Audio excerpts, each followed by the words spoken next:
La petite renarde et le loup. Il était une fois, dans une forêt dense et mystérieuse, vivait une petite renarde du nom de Rosalie. Rosalie était une enfant curieuse et courageuse, toujours prête à explorer les sentiers sinueux de la forêt.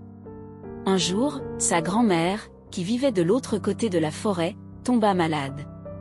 Elle lui prépara un panier rempli de délicieuses confitures et de gâteaux fraîchement cuits pour lui remonter le moral. Rosalie, ma chère, prends ce panier et rends visite à ta grand-mère. Lui dit sa mère. Mais fais attention au grand méchant loup qui rôde dans la forêt. Reste sur le chemin et ne t'attarde pas. Rosalie promit à sa mère qu'elle serait prudente et s'enfonça dans la forêt, portant son panier avec précaution.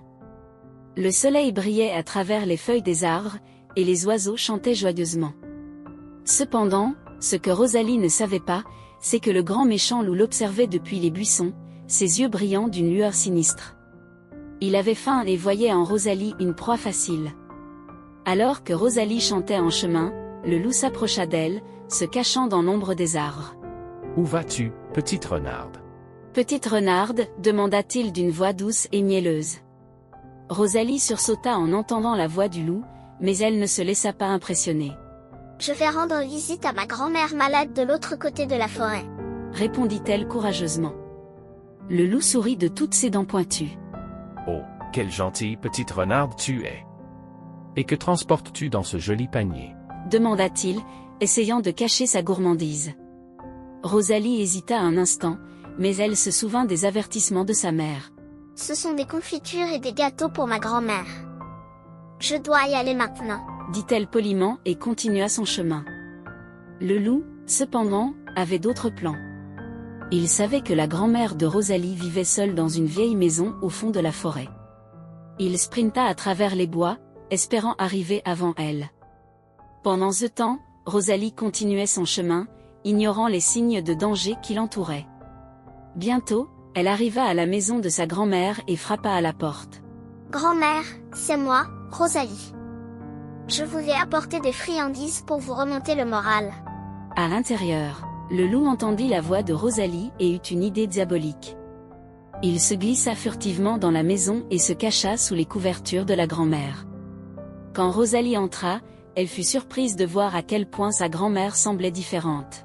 « Grand-mère, que vous avez de grands yeux !» dit-elle, s'approchant du lit.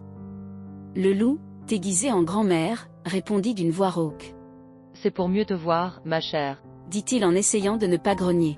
« Et que vous avez de grandes oreilles !» s'exclama Rosalie, de plus en plus méfiante. « C'est pour mieux t'entendre, ma chère, » répondit le loup, essayant de cacher ses crocs affamés. « Et que vous avez de grandes dents !» dit Rosalie, maintenant certaine que quelque chose n'allait pas. « C'est pour mieux te manger, ma chère, » rugit le loup en bondissant du lit, révélant sa véritable nature. Rosalie recula, mais elle se souvint soudainement du panier qu'elle avait apporté. D'un geste rapide, elle ouvrit le couvercle et lança les confitures et les gâteaux sur le loup affamé.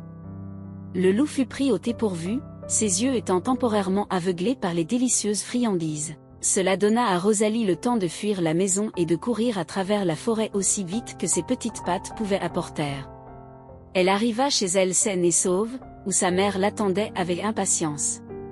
Rosalie lui raconta l'histoire du grand méchant loup et de sa grand-mère, et sa mère la serra dans ses bras avec soulagement. Depuis ce jour-là, Rosalie savait qu'il fallait être prudent dans la forêt, mais elle avait aussi découvert sa propre force et son courage. Et le grand méchant loup, bien qu'il rôde toujours dans les bois, ne se risquerait plus jamais à s'approcher d'elle.